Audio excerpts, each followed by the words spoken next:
আজ জুমার খুতবায় সংক্ষিপ্ত সময়ে বক্তব্যের বিষয় মসজিদ নির্মাণ, মসজিদের ফজিলত, মসজিদ পরিষ্কার, মসজিদ কোথায় করতে হবে, মসজিদ নিয়ে বিশেষ সতর্ক কিছু। এরপরে আপনাদের সাথে আরও কিছু জরুরি কথা। এ ব্যাপারে আল্লাহ তাআলা বলেন, ওয়া আন্নাল মাসাজিদা লিল্লাহ, নিশ্চয়ই মসজিদ সমূহ আল্লাহর জন্য। ফালা তাদউ মা'a আল্লাহি আহাদা, তোমরা আল্লাহর সাথে অন্য কাউকে ডাকো না, আল্লাহর সাথে শরীক করো না। আমরা জানি মসজিদ আল্লাহর ঘর, এই কথা আল্লাহ বলেছেন যে মসজিদ আল্লাহর ঘর। আমরা জানি মসজিদ আল্লাহর ঘর, তবে এই কথা আল্লাহ বলেছেন যে মসজিদ আল্লাহর ঘর। ওয়ান্নাল মাসাজিদা লিল্লাহ, নিশ্চয় মসজিদ সমূহ আল্লাহর জন্য। পরের বাক্যে আল্লাহ বলেছেন, তোমরা ইবাদতে আল্লাহর সাথে শিরক করো না, অন্যের নামে ইবাদত করো না, এ বলে তিনি সতর্ক করেছেন। আল্লাহ তাআলা অন্য জায়গায় বলেন, ইয়া আইয়ুহাল্লাযীনা আমানু ইযা নুদিয়া লিস-সালাতি মিন ইয়াউমিল জুমআহ ফাসাউ ইলা যিকরিল্লাহ ওয়া যারুল বাই'a। পৃথিবীর মানুষ, যখন তোমাদেরকে জুমার দিন আজান দিয়ে সালাতের জন্য ডাকা হবে, তখন তোমরা সালাত আদায়ের জন্য দৌড়িয়ে আসো, ব্যবসা বাণিজ্য কাজকর্ম ছেড়ে দাও। আর যখন সালাত শেষ হয়ে যাবে, তখন তোমরা আবারও আয় উপার্জন, পয়সাপাতি উপার্জন, ব্যবসা বাণিজ্যে লেগে পড়ো। তোমরা আল্লাহকে বেশি বেশি স্মরণ করো, তোমরা সফল হবে। সম্মানিত দিনী ভাই বোন, অত্র আয়াতে আল্লাহ তাআলা জুমার দিন আজানের সাথে সাথে দৌড়িয়ে মসজিদে আসার জন্য আদেশ করেছেন, তাড়াতাড়ি করে মসজিদে আসার জন্য আদেশ করেছেন। সাথে সাথে জুমার দিনও মানুষকে আয় উপার্জন, পয়সা উপার্জন করতে হবে, এর আদেশ করেছেন। ছুটি বলে কোনো জিনিস নেই, দিবস বলে কোনো জিনিস নেই, বিরতি বলে কোনো জিনিস নেই। বিশেষভাবে পয়সা উপার্জনের ব্যাপারে, পয়সা উপার্জন মানুষ প্রত্যেক দিনই করবে, এমনকি জুমার দিনও করবে, এই আদেশ আল্লাহ তাআলা করেন।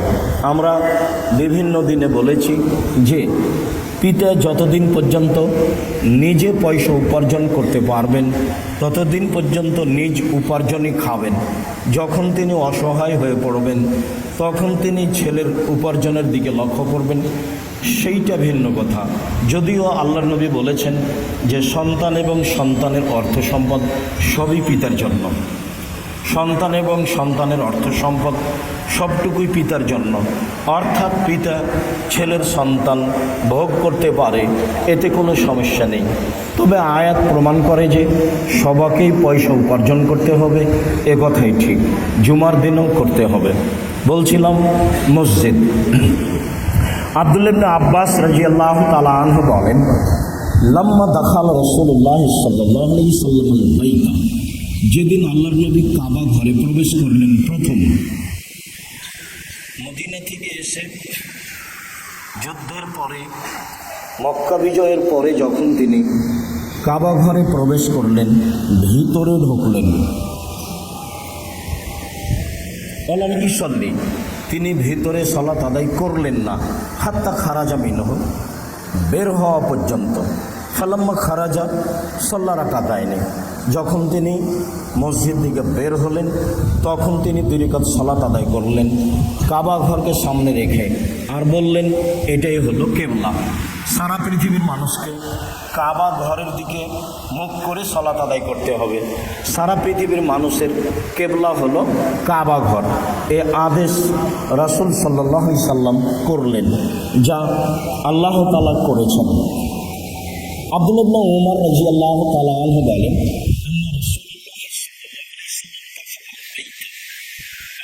প্রবেশ করলেন কাবা ঘরে,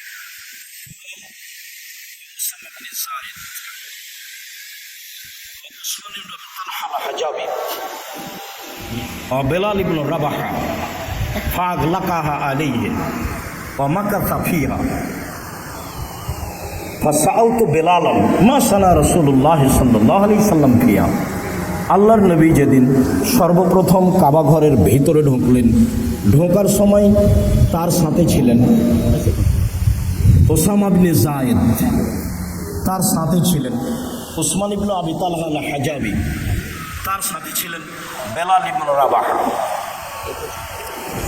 তো তারা বের হতেই আমি আব্দুল্লাহ ইবনে ওমর জিজ্ঞাসা করলাম যে মাযা সানা রাসূলুল্লাহ সাল্লাল্লাহু আলাইহি সাল্লাম ফিয়া, আল্লাহ রসুল কাবা ঘরের ভেতরে কী করলেন? উনি যে আপনাদেরকে নিয়ে ভিতরে ঢুকলেন, তো তিনি কী করলেন? তাতে বেলাল রাদিয়াল্লাহু তাআলা আনহু বললেন, জাআলা আমুদান আন ইয়াসারিহি ওয়া আমুদাইনি আন ইয়ামিনিহি ওয়া সালাসা আমুদাতান ওরাইহি। দুইটা খুঁটিকে ডান দিকে করলেন পায়া স্তম্ভ, আর একটাকে বাম দিকে করলেন, আর তিনটি পিছন দিকে করলেন। ওয়াকান আল মসজিদ ইয়াউমাইজিন আলা সিত্তাতা আমেদা, আর সেই দিন ঘরটি ছিল 6টি খুঁটির উপরে। কাবা ঘরটি ছিল সেই দিন 6টি খুঁটির উপরে, স্তম্ভের উপরে। তিনি ঢোকে ডান হাতের দিকে 2টি করলেন, আর বাম হাতের দিকে 1টি খুঁটি করলেন, আর পিছনের দিকে 3টি করে 2 রাকাত সালাত আদায় করলেন। এ কথা বেলাল রাদিয়াল্লাহু তাআলা আনহু বলেন। আরও হাদিসের সমন্বয়ে বলা হয়েছে যে আসলেই তিনি সকাল সালাত আদায় করেননি, দোয়া করেছিলেন, এ কথাই ঠিক। বের হয়ে সালাত আদায় করেছিলেন, এ কথাই ঠিক। ভেতরে সালাত আদায় করলে কাবা ঘরের কিছু অংশ পিছনে থাকে, কিছু অংশ সামনে থাকে, যা মানুষের বুঝতে ভুল হবে বা ভুল বুঝাবুঝি হবে। দোয়া করেছিলেন, এ কথাই ঠিক। আবু হুরায়রা রাদিয়াল্লাহু তাআলা আনহু বলেন, রাসূল সাল্লাল্লাহু আলাইহি ওয়াসাল্লাম বলেছেন, সালাতুন ফি মসজিদি হাজা খায়রুম মিন আলফি সালাতিন ফিমা সিওয়াহু ইল্লাল মসজিদ আল হারাম। এই আমার মসজিদে নববীতে 2 রাকাত সালাত আদায় করলে পৃথিবীর যে কোনো মসজিদ থেকে 1000 গুণের বেশি নেকি হবে। তবে মসজিদে হারাম, যে মসজিদ থেকে তিনি বের হলেন, কাবা ঘর, তবে মসজিদে হারাম। রাসূল সাল্লাল্লাহু আলাইহি সাল্লাম বলেন, কেউ যদি মসজিদে নববীতে 2 রাকাত সালাত আদায় করে, তাহলে পৃথিবীর যে কোনো মসজিদে 2 রাকাত সালাত আদায় করলে যা নেকি হবে, তার চেয়ে 1000 গুণ বেশি নেকি হবে, তার চেয়ে উত্তম হবে। এই কথা রাসূল সাল্লাল্লাহু আলাইহি সাল্লাম বলেন। তবে তিনি বললেন, মসজিদে হারাম কাবা ঘর এমন নয়। উল্লেখ্য যে কাবা ঘরে 2 রাকাত সালাত আদায় করলে পৃথিবীর যে কোনো মসজিদ থেকে 1 লক্ষ গুণ বেশি নেকি হবে। এই হাদিসে একটু ত্রুটি রয়েছে, তবে যত হাদিস রয়েছে যে কাবা ঘরে 2 রাকাত সালাত আদায় করলে 1 লক্ষ গুণের বেশি নেকি হবে, মর্মে হাদিসগুলি সব সহিহ।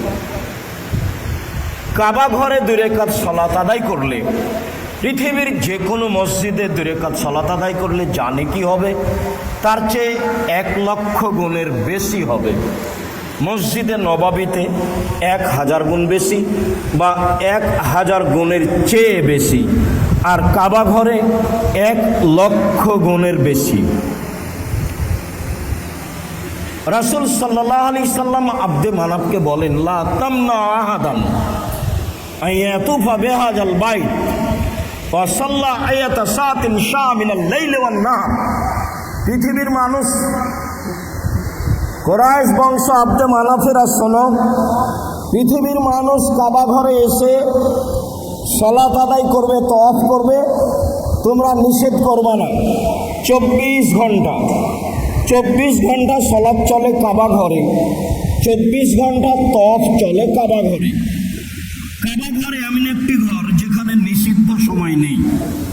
সূর্য উঠলেও পড়তে পারবেন, সূর্য ডুবলেও পড়তে পারবেন, সূর্য মাথার উপরে থাকলেও পড়তে পারবেন। নিষিদ্ধ সময় মুক্ত পৃথিবীতে একটি মসজিদ, সেটা হলো কাবা ঘর, যেখানে 24 ঘন্টা সালাত চলে, যেখানে 24 ঘন্টা তওয়াফ চলে।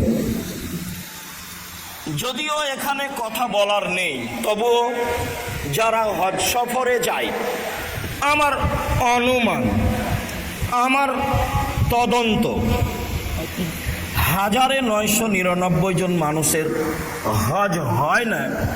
তার 1 নম্বর কারণ আমার কাছে ধরা পড়ে, তারা মানুষের বানানো দোয়া পড়ে।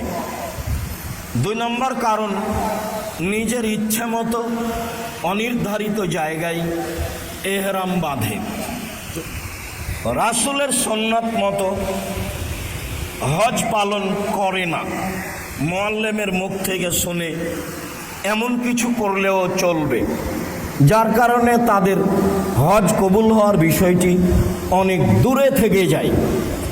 হারামে গিয়ে যদি মানুষ বেশি ইবাদত করতে চায়, তাহলে সবচেয়ে বেশি ইবাদতের মাধ্যম হলো সালাত আদায় করবে। 2 রাকাত সালাত আদায় করলে এত নেকি, 2 রাকাত সালাত আদায় করলে এত নেকি, বেহিসাব নেকি।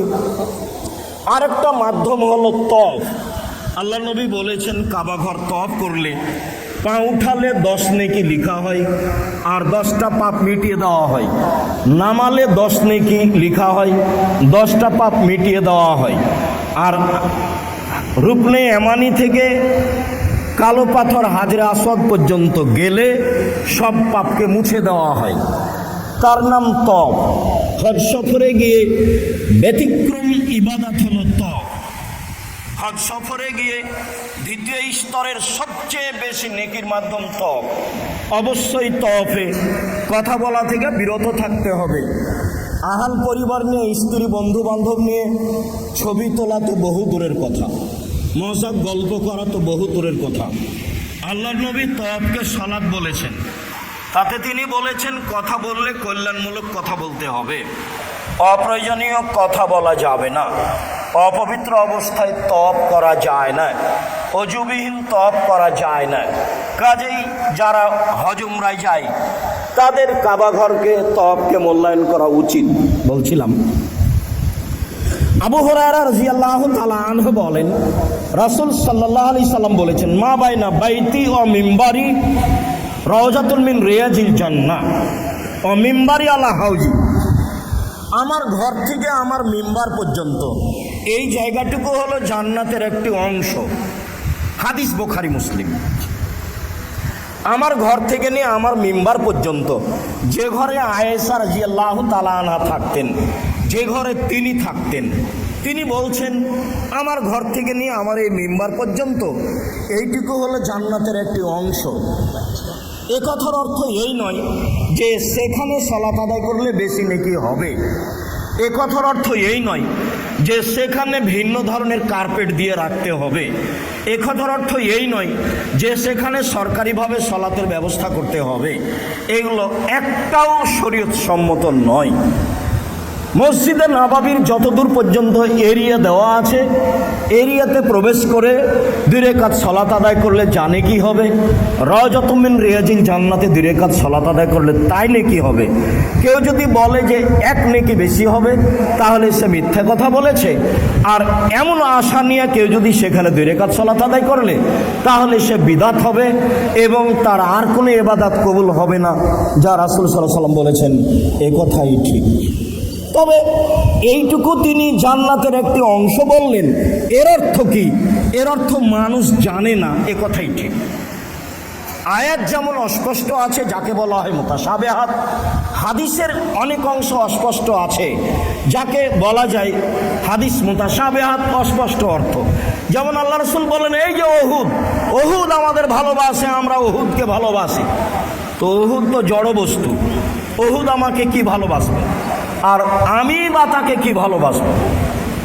আমি ওহুদকে কি ভালোবাসা দিতে পারি? এর অর্থ মানুষ জানে না।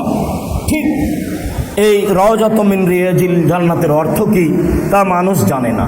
মানুষ ব্যাখ্যা করেছে কিছু, তার একটা করেছে যে এইটা জান্নাতেরই অংশ, হুবাহু হতে পারে। এর অর্থ এই নয় যে এখানে সালাত আদায় করলে বেশি নেকি হবে। এ কথা বলতে গেলে আল্লাহর নবী থেকে প্রমাণ করতে হবে, যা মানুষের পক্ষে সম্ভব নয়। তা আমি স্পষ্ট করে একাধিক দিন বলেছি। তাতে বলেছি এখানে সালাত আদায় করলে বেশি নেকি হবে, এ কথা আল্লাহর নবী বলেননি, সাহাবী বলেননি, তাবেই বলেননি, কোনো পৃথিবীর বিদ্বান বলেননি। অতএব মানুষের এ হিসাব ভুল, এ কথাই ঠিক। আবু হুরায়রা রাদিয়াল্লাহু তাআলা আনহু বলেন, রাসূল সাল্লাল্লাহু আলাইহি ওয়াসাল্লাম বলেছেন, মান গাদা ইলাল মসজিদ ওয়া রাহা, কেউ যদি মসজিদে যায় সকালে, মসজিদে যায় বিকালে, তাহলে আদাল্লাহু লাহু নুজুলাহু মিনাল জান্নাহ, তাহলে আল্লাহ তার জন্য জান্নাতে আল্লাহর পক্ষ থেকে মেহমানি তৈরি করবেন। মেহমানকে মানুষ খাওয়ানোর জন্য প্রস্তুতি নেয়, যে আমার বাড়িতে মেহমান আসবে, আমি তাকে ভালো খাওয়াবো মর্মে মানুষ প্রস্তুতি নিয়ে থাকে। আল্লাহর নবী বলছেন, মানুষ যখন সকালে বিকালে মসজিদে যায়, তখন আল্লাহ তাআলা নিজে ওই ব্যক্তিকে মেহমান মনে করে তার জন্য মেহমানি সাজাই জান্নাতে। এর অর্থ আপনাকে আমি কি দিয়ে বুঝাই? যেহেতু আমরা বুঝতে পারি না, কাজেই যথাযথভাবে মূল্যায়ন করতেও পারি না, আমরা মনে করি যে যেতে হবে সালাত আদায় করলে মসজিদে, তাই যাই, একটা ভারী কাজকে মেনে নিয়েছি, এটা আমরা মনে করি। আসলে তাই নয়। আবু সাঈদ খুদরি রাদিয়াল্লাহু তাআলা আনহু বলেন, রাসূল সাল্লাল্লাহু আলাইহি ওয়াসাল্লাম বলেছেন, আজামুল আজরে ফিস সলাতে, আজামুন নাসে আজরান ফিস সলাতে, মানুষের মধ্যে সবচেয়ে বেশি নেকি পাবে সলাতে ওই আবআদুহুম ফাবআদুহুম মামশান, যারা বেশি পায়ে হেঁটে মসজিদে যায়। যার যত পথ বেশি তার তত নেকি বেশি, যার যত পথ বেশি তার তত নেকি বেশি, যার যত পথ বেশি তার তত নেকি বেশি। বানু সালেমাকে লক্ষ্য করে আল্লাহর নবী বলেছিলেন, ইয়া বানি সালেমা দিয়ারাকুম তুকতাবু আসারুকুম, দিয়ারাকুম তুকতাবু আসারুকুম, শোনো, তোমাদের বাড়ি থেকে মসজিদ পর্যন্ত যে পায়ে হাঁটো, যত পরিমাণ হাঁটো তত পরিমাণ নেকি। তোমাদের হাঁটা যত বেশি নেকি তত বেশি, তোমাদের হাঁটা যত বেশি নেকি তত বেশি।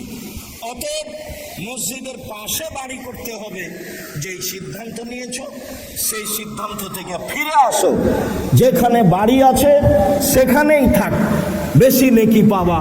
এই কথা রাসূল সাল্লাল্লাহু আলাইহি সাল্লাম বলেন।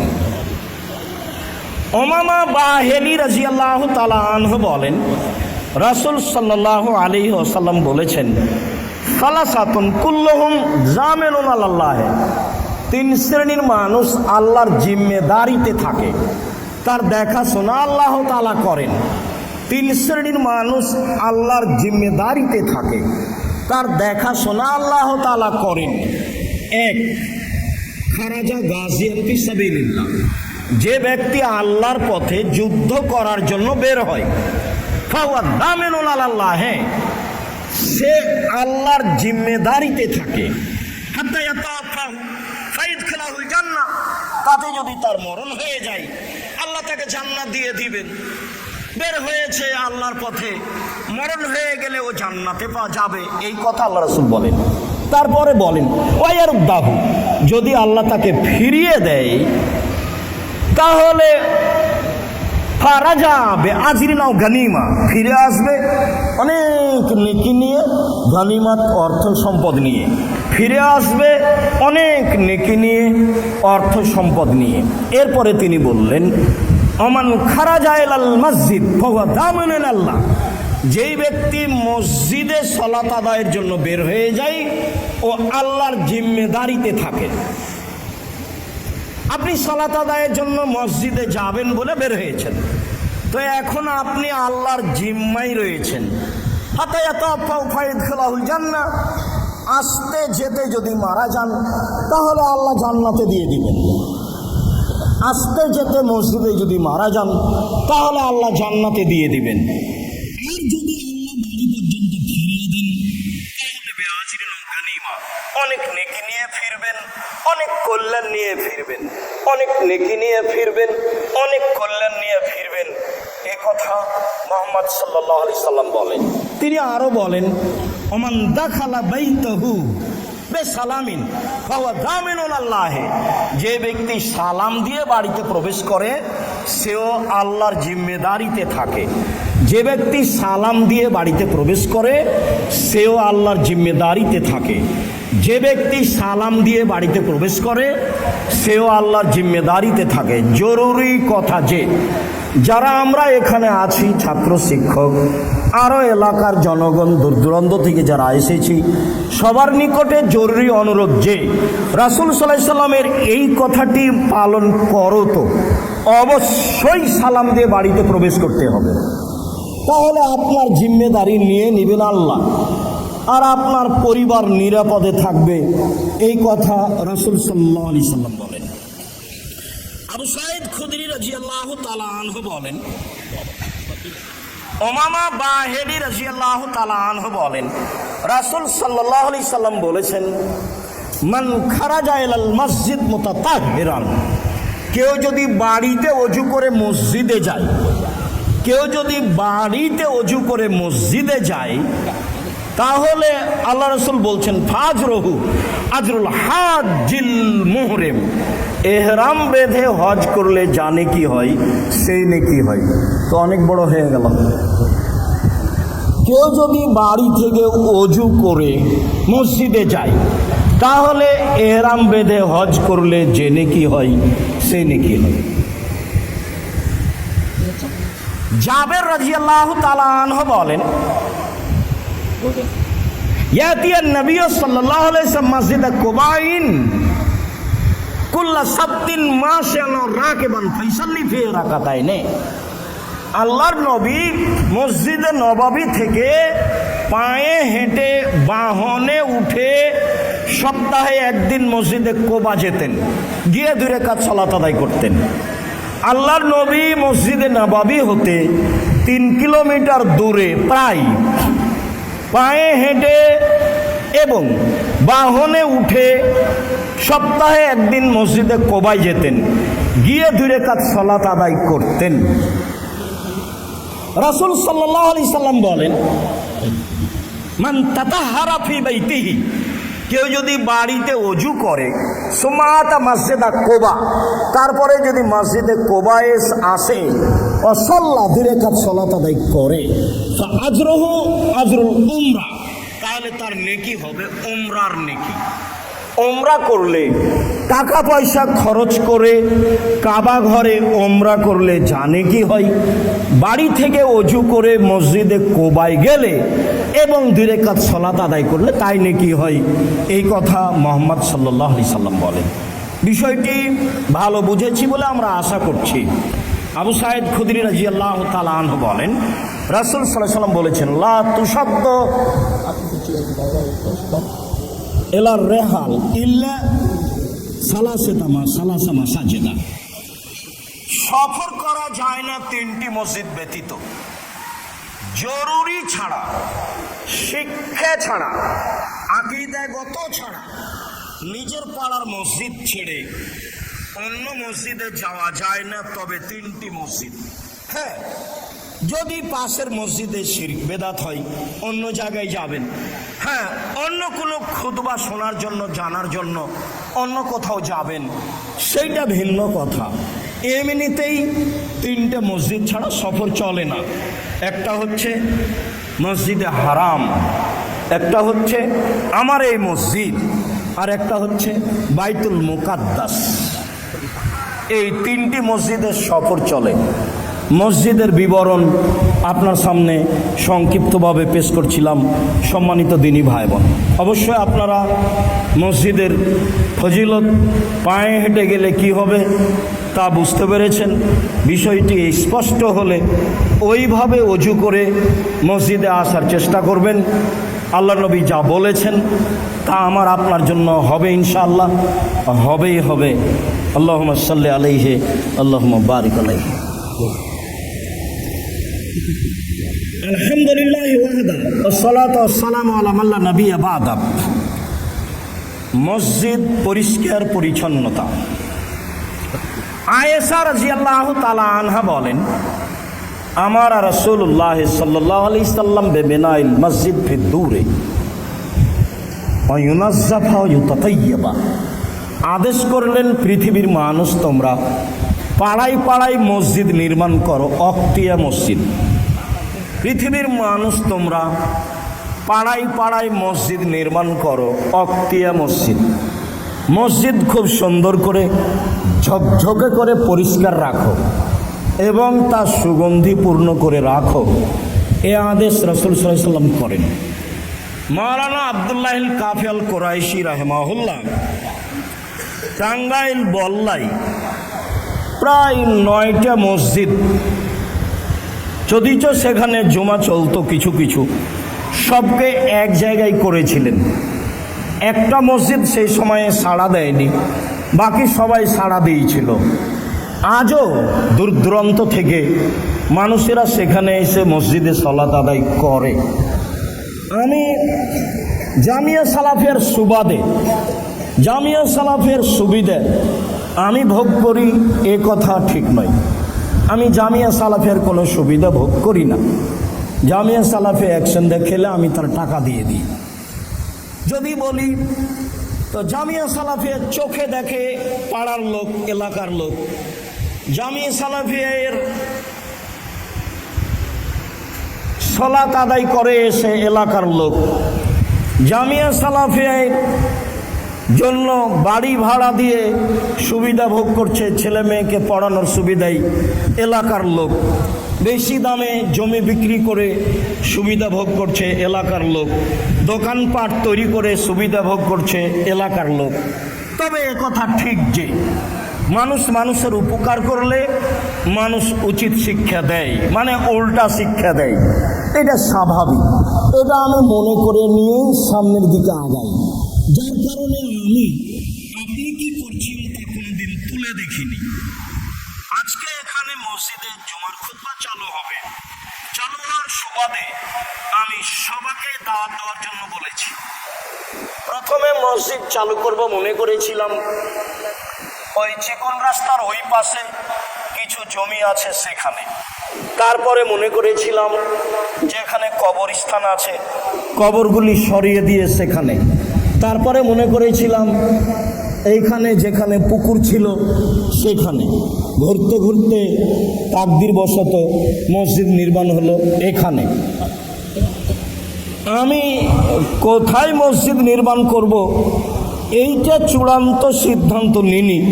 ঝুলন্ত অবস্থায় এভাবে ঘুরছিলাম, ঘুরতে ঘুরতে এই জায়গায় চূড়ান্ত হলো। তো আলহামদুলিল্লাহ জমি মসজিদের জন্য বিক্রি করলো সর্বপ্রথম ওদুর ছেলে বাবু। আমি তাদের কল্যাণ শুকরিয়া আদায় করি। তারপরে জমি বিক্রি করলো মধুর ছেলে জামাল। আমাকে ভালো লাগে, বিক্রি হয়েছে মসজিদ হয়েছে এটা কথা। তারা যে মূল্য নিয়েছে সে মূল্য তেমন কিছু নয়। এখনো যে মসজিদের বাকি অংশ আরো বাকি আছে সেইগুলোর ব্যবস্থা যারা নিবে ফলাফল তারাই ভোগ করবে। কিভাবে হবে হবে নিশ্চিত ইনশাল্লাহ, একদিন হবেই। তো যারা তৈরি করবে, যারা সুবিধা করবে তারা ক্ষতিগ্রস্ত হোক এটা আমি চাইনি। আমি কোনো কাজের কোনো কর্মের প্রতিশোধ নিই না। প্রতিশোধ নেওয়া কাজটা আমি বাতিল করেছি। প্রতিশোধ নিই না আর মাফ করি। ঠিক আছে মাফ করলাম, ঠিক আছে মাফ করলাম, ঠিক আছে মাফ করলাম। আজও এই পথে আছি। আমি যদি সিজদা করে শুকরিয়া আদায় করি তবুও আমার সন্দেহ হয় যে মনে হয় শুকরিয়া আদায় হলো না। আলহামদুলিল্লাহ তো বলি, তারপরেও মনে হয় যে মনে হয় হলো না শুকরিয়া আদায় করা। তখন সিজদা করে শুকরিয়া আদায় করি আল্লাহর। বিশাল ব্যাপার। এই জায়গাখানে পালিয়ে প্রায় 2 কোটি টাকা খরচ আছে। প্রায় মেঝে ঢালাই পর্যন্ত প্রায় 2 কোটি টাকা খরচ আছে। উপরে প্রায় 2 কোটি টাকা খরচ আছে। এই কি 2-1 টাকা কেনার কথা বলিনি। সম্মানিত দিনী ভাই বোন, বলছিলাম যে আপনারা এলাকাবাসী, আজও বলছি, নিজের মসজিদগুলিকে ওয়াক্তে মসজিদ ঘোষণা করে নিজের প্রতিষ্ঠানের বড় মসজিদে জুমার দিনে আসেন। মসজিদ তৈরি করতে বলেন এবং তা পরিষ্কারের জন্য আদেশ করেন। মসজিদ পরিষ্কার রাখতে হবে, এটা আল্লাহ নবীর আদেশ। আনাস রাদিয়াল্লাহু তাআলা আনহু বলেন, আল্লাহ রাসূল বলেছেন, আল বোজাকু ফিল মসজিদে খাতিয়া, মসজিদে থুতু ফেলা পাপ, ওয়া কাফফারাতুহা দাফানুহা, আর তার কাফফারা হচ্ছে মিটিয়ে দেওয়া, পরিষ্কার করে দেওয়াই হচ্ছে তার কাফফারা। উমামা বাহিলি রাদিয়াল্লাহু তাআলা আনহু বলেন, রাসূল সাল্লাল্লাহু আলাইহি ওয়াসাল্লাম বলেছেন, ওরে জাত আলাইয়া আমাল উম্মতি, আমার উম্মতের সব আমল আমার সামনে পেশ করা হলো। এই কথাটা একটু ভালো করে বুঝেন তো। আমার উম্মতের সব আমল আমার কাছে পেশ করা হলো। ফাওয়াজাদতু মাহাসিনা আমালেহা আও ফি মাহাসিনি আমালেহা, আমি সবচেয়ে ভালো নেকি দেখলাম, উত্তম নেকি দেখলাম, আল আযা ইউমাতানিত তরিক, ওই নেকি যে নেকিগুলি রাস্তায় আবর্জনা কষ্টদায়ক জিনিস পড়েছিল সরিয়ে দেওয়ার কারণে হয়েছে। ওই নেকি সবচেয়ে উত্তম নেকি। রাস্তায় একটা কুকুর মরে পড়েছিল, সরিয়ে দিয়েছে, এই নেকিটা আমার কাছে সবচেয়ে উত্তম নেকি। রাস্তায় একটা গাছ পড়েছিল, কেটে সরিয়ে দিয়েছে, সেই নেকিটা আমার কাছে সবচেয়ে উত্তম নেকি। এইটা আমার কাছে পেশ করা হলো। তারপরে অজাদ্য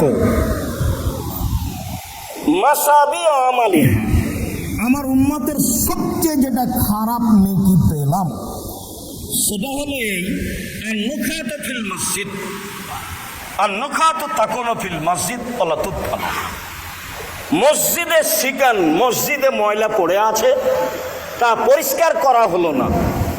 এইটা সবচেয়ে খারাপ পাপ, পাপ হিসাবে আমার কাছে পেশ করা হলো। যত পাপ আছে তার মধ্যে সবচেয়ে খারাপ পাপ হলো আমার কাছে যেটা পেশ করা হলো, মসজিদ পরিষ্কার করা হলো না, সেই পাপটা সবচেয়ে খারাপ পাপ আমার কাছে পেশ করা হলো। সম্মানিত দিনী ভাই বোন, পাড়ায় পাড়ায় মসজিদে তৈরি করবেন এ কথাই ঠিক, তাকে পরিষ্কার পরিচ্ছন্ন রাখবেন এ কথাই ঠিক, আমাদের এই মসজিদকে পরিষ্কার রাখতে হবে এ কথাই ঠিক। আল্লাহ তাআলা কাবা ঘর এবং মসজিদে নববীকে পরিষ্কার রাখতে বলেছেন। ইসমাইল এবং ইব্রাহিম বাপ বেটাকে বলেছেন যে এই কাবা ঘর তোমরা পরিষ্কার রাখো, যার কারণে কাবা ঘর এবং মসজিদে নববী সরকারিভাবে পরিষ্কার করা হয়। হাজারো লাখো কর্মচারী আছে তা পরিষ্কার করার জন্য। এরপরে আমরা যাই মসজিদের ব্যাপারে সতর্কবাণী।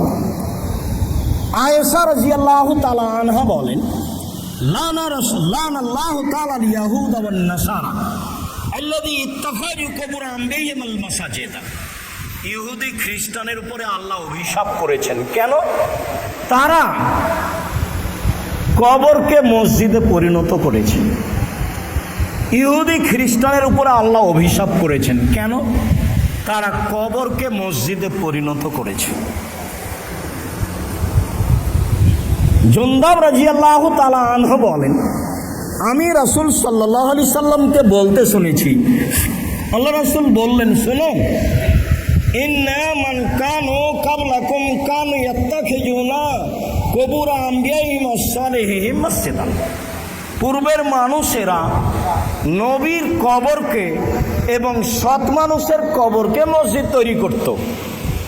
আলা ফালা তাত্তাখিযুল মসজিদা কুবুরা মসজিদান, কখনো তোমরা কবরকে মসজিদ করো না, কখনো তোমরা কবরকে মসজিদ করো না, কখনো তোমরা কবরকে মসজিদ করো না।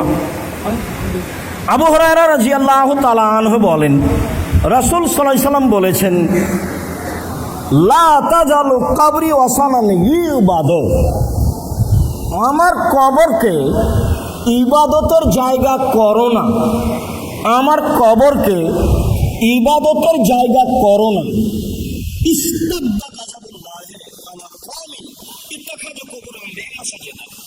ওদের উপরে আল্লাহ বেশি অসন্তুষ্ট হন যারা কবরকে মসজিদ করেছে। আবু সাঈদ খুদরি রাদিয়াল্লাহু তাআলা আনহু বলেন, রাসূল সাল্লাল্লাহু আলাইহি ওয়াসাল্লাম বলেছেন, লা তুসাল্লু আলাল কবুরে, কবরের উপরে সালাত আদায় করো না। আল্লাহ রাসূল বলেছেন, লা তুসাল্লু ইলাল কবুরে, তোমরা কবরের দিকে মুখ করে সালাত আদায় করো না। অনেক বর্ণনায় রয়েছে লা তুসাল্লু বাইনাল কবুরে, কবরের মাঝে সালাত আদায় করো না। ঢাকা শহরে বহু মসজিদের ভিতরে কবর আছে, এইসব মসজিদে সালাত আদায় করা যাবে না।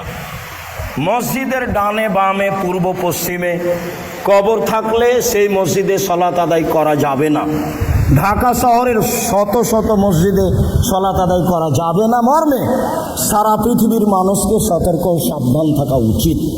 কবর সংক্রান্ত মসজিদে সালাত আদায় করা যাবে না। ফজিলতে আমরা আরো কিছু কথা বলি। আবু হুরায়রা রাদিয়াল্লাহু তাআলা আনহু বলেন, রাসূল সাল্লাল্লাহু আলাইহি সাল্লাম বললেন, আলা আদুল্লাকুম মাইমুল্লাহ বিল খাতায়ার ফাবেদারাজাত, আমি কি তোমাদের এমন আমলের কথা বলে দিব না যাতে পাপ মিটে যাবে, মান বেড়ে যাবে? আমি কি তোমাদের এমন আমলের কথা বলে দিব না যাতে পাপ মিটে যাবে, মান বেড়ে যাবে? সাহাবীগণ বললে, বলেন কিসে পাপ মিটে যাবে, মান বেড়ে যাবে? ভালো কথা। আল্লাহ রাসূল বললেন, ইসবাগুল উযু আলাল মাকারিহি, কষ্টের সময়, শীতের সময় ভালো করে ওযু করলে পাপ মিটে যাবে, মান বেড়ে যাবে। কাসরাতুল খুতা ইলাল মসজিদ ইলাল মাসাজিদ, পায়ে হেঁটে মসজিদে গেলে, বেশি বেশি পদক্ষেপে মসজিদে গেলে পাপ মিটে যাবে, মান বেড়ে যাবে। ওয়াইনতাজারুস সালাত বাদাস সালাত, সালাতের পরে সালাতের অপেক্ষা করলে, মসজিদে বসে বসে সালাত আদায়ের অপেক্ষা করলে পাপ মিটে যাবে, মান বেড়ে যাবে। এই কথাটা আরেকটা হাদিস থেকে বলি। আব্দুল্লাহ ইবনে আব্বাস রাদিয়াল্লাহু তাআলা আনহু বলেন, রাসূল সাল্লাল্লাহু আলাইহি সাল্লাম বলেছেন, আল্লাহ তাআলা বলেন, মানে হাদিসে কুদসি, আল্লাহ তাআলা বলেন, ইয়া মুহাম্মদ, হে মুহাম্মদ। আল্লাহ আমাদের নবীকে মোহাম্মদ বলে ডাকতেন, জিবরাইল আমাদের নবীকে মোহাম্মদ বলে ডাকতেন, সাহাবীগণ আমাদের নবীকে আল্লাহর রাসূল বলে ডাকতেন। আল্লাহ রাসূল এইটা কি করব? আল্লাহ রাসূল এইটা কি হবে? তো আল্লাহ আমাদের নবীকে মোহাম্মদ বলে ডাকতেন, জিবরাইল আমাদের নবীকে মোহাম্মদ বলে ডাকতেন, সাহাবীগণ আমাদের নবীকে আল্লাহ রাসূল বলে ডাকতেন। আর ভারত, বাংলাদেশ, পাকিস্তানের আলেম ওলামা জনগণ বলে হুজুরে পাক সাল্লাল্লাহু আলাইহি সাল্লাম। কত বড় অপরাধ, নেহায়াত অন্যায়। মানে আল্লাহ রাসূল মারা যাননি, উনি হাজের নাজের, মানে কথায় অপরাধ, বাক্যভাবে বানানো আছে যাতে করে মানুষ এমনিতেই মুশরিক হয়ে যায়। কে কাকে বুঝাবে? আল্লাহ নবী বললেন, মোহাম্মদ হাল তাদরি ফিমা ইয়াকতাসিমুল বালাউল আলা, আল্লাহ তাআলা বলছেন, মোহাম্মদ বলতে পারো উপরে কি নিয়ে হইচই হচ্ছে? বলতো না, জি হ্যাঁ আমি বলতে পারি, ফিল কাফারা, মানুষের পাপ কিসে মিটে যাবে সেই নিয়ে হইচই হচ্ছে, বলা বলি। আমি বলতে পারি কিসে মানুষের পাপ মিটে যাবে, মান বেড়ে যাবে। এক, আল মাকসু ফিল মাসাজিদ বাদা সালাওয়াত, সালাতের পরে মসজিদে বসে বসে তাসবিহ তাহলিল জিকির আজকার করলে পাপ মিটে যাবে, মান বেড়ে যাবে। জুমার সালাতের পরে সালামের সাথে সাথে আপনারা দাঁড়িয়ে যান, মানে এটা হলো মুনাফিকি লক্ষণ আর হাদিস বিরোধী। সালাতের পরে বসে বসে তাসবিহ তাহলিল জিকির আজকার করলে পাপ মিটে যাবে, মান বেড়ে যাবে, পাপ মিটে যাবে, মান বেড়ে যাবে। দুই, আল মাশিউ আলাল আকদাম ইলাল মাসাজিদ, পায়ে হেঁটে মসজিদে গেলে পাপ মিটে যাবে, মান বেড়ে যাবে, পাপ মিটে যাবে, মান বেড়ে যাবে।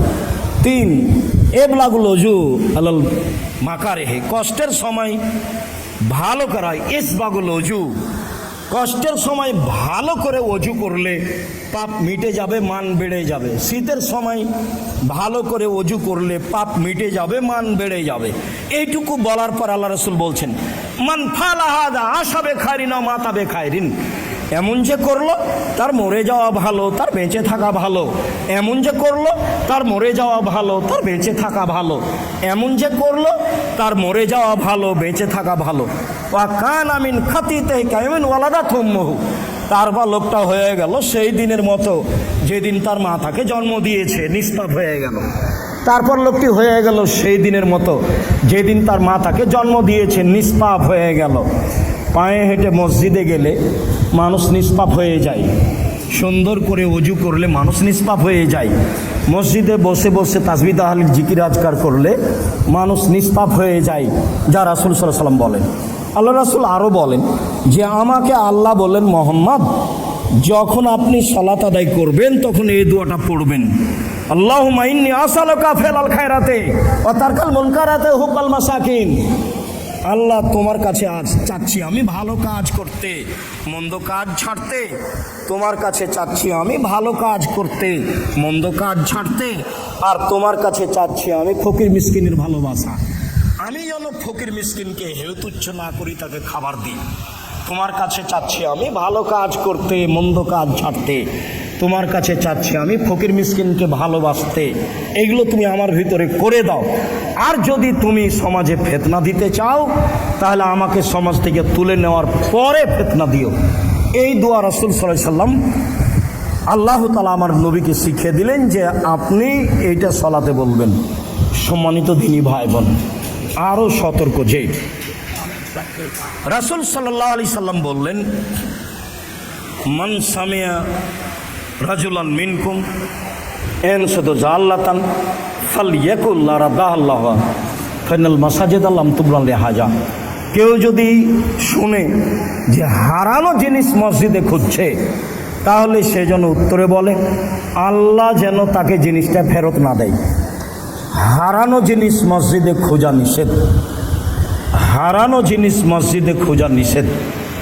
রাসূল সাল্লাল্লাহু আলাইহি সাল্লাম বলেন কেউ যদি দেখে মসজিদের ভিতরে কেউ ক্রয় বিক্রয় করছে তাহলে সে যেন বলে আল্লাহ তার ব্যবসাতে বরকত দিও না, আল্লাহ তুমি তার ব্যবসাতে লাভ দিও না। মসজিদে হদ নির্মাণ করা যায় না, মসজিদে ব্যবসা বাণিজ্য করা যায় না, মসজিদে হারানো বিজ্ঞপ্তি পেশ করা যায় না, মসজিদের মাইকে মানুষের মরার খবর চিল্লিয়ে বলা যায় না, এগুলো নিষিদ্ধ। মসজিদে ঢুকলে বলতে হবে আল্লাহ মাফতা আলী আবাবা রহমাতিক, তোমার রহমতের দরজা খুলে দাও, রহমত চাচ্ছি। বের হলে বলবে আল্লাহ বিনাসলাক মিন ফাজলিক, আল্লাহ তোমার কাছে আমি ফাজল, তোমার অনুগ্রহ অনেক, সব কিছু চাচ্ছি। এতক্ষণ রহমত দিয়েছিলে, এখন মসজিদ থেকে বের হয়ে জমি চাষ করব, ফল ভালো দাও, ব্যবসায় নামবো, ফলাফল ভালো দাও, দুনিয়াতে যা আছে অর্থ সম্পদ সব ব্যবস্থা করে দাও, ফাজল অনুগ্রহ দাও। এই কথা শিখিয়ে দিলেন আল্লাহর নবী।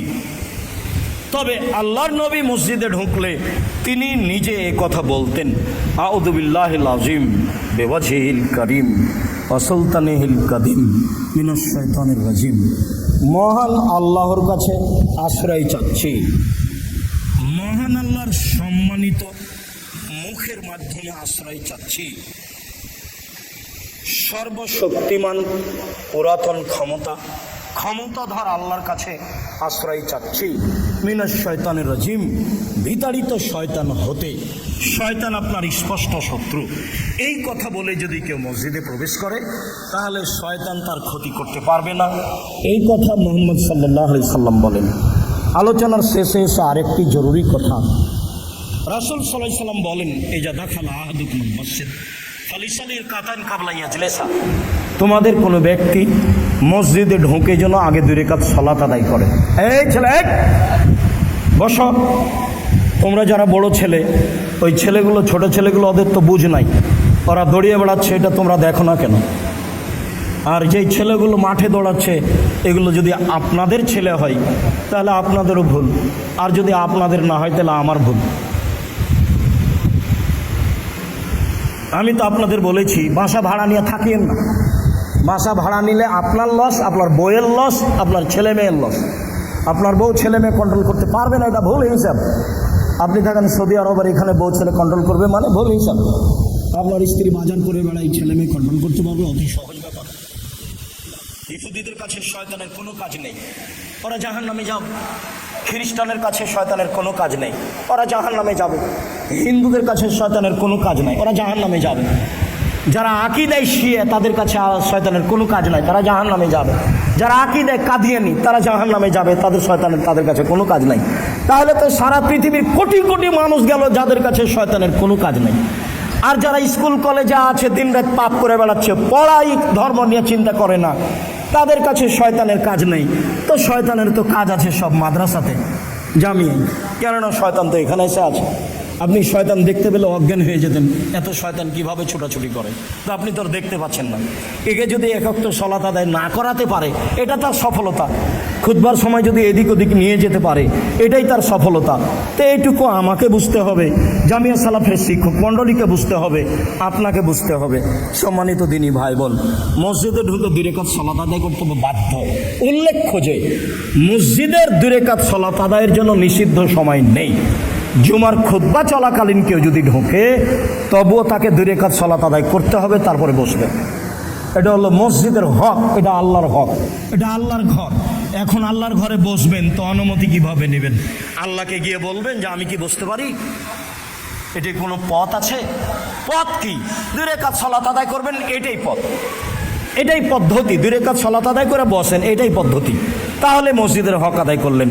সম্মানিত দিনী ভাই বোন, আমি আপনাদেরকে আজকের আলোচনার শেষে এসে জরুরি কয়েকটি কথা বলতে চাই। তার প্রথম কথাটি হলো এই, মান বানা লিল্লাহি মাসজিদান বানাল্লাহু লাহু বাইতান ফিল জান্নাহ। কেউ যদি আল্লাহকে সন্তুষ্ট করার জন্য মসজিদ তৈরি করে, আল্লাহ তার জন্য জান্নাতে ঘর নির্মাণ করবেন। হাদিস বুখারী মুসলিম। যারা এই মসজিদে জমি দিয়েছে, যারা এই মসজিদে জমি বিক্রি করেছে, যারা এই মসজিদে টাকা পয়সা দিয়েছে, যারা এই মসজিদে ঢালাইয়ের ব্যবস্থা করে দিয়েছে, আল্লাহ তুমি তাদেরকে ক্ষমা করো, তুমি তাদের জন্য জান্নাতে ঘর তৈরি করো, তোমার নবীর ওয়াদা পূর্ণ করে দাও, তুমি তাদের ব্যবসা বাণিজ্যের নিরাপত্তা দাও, তুমি তাদের ব্যবসা বাণিজ্যে বরকত দাও, তুমি তাদের আহাল পরিবারকে হেফাজতে নিরাপদে রাখো, তুমি এই দাবি কবুল করো।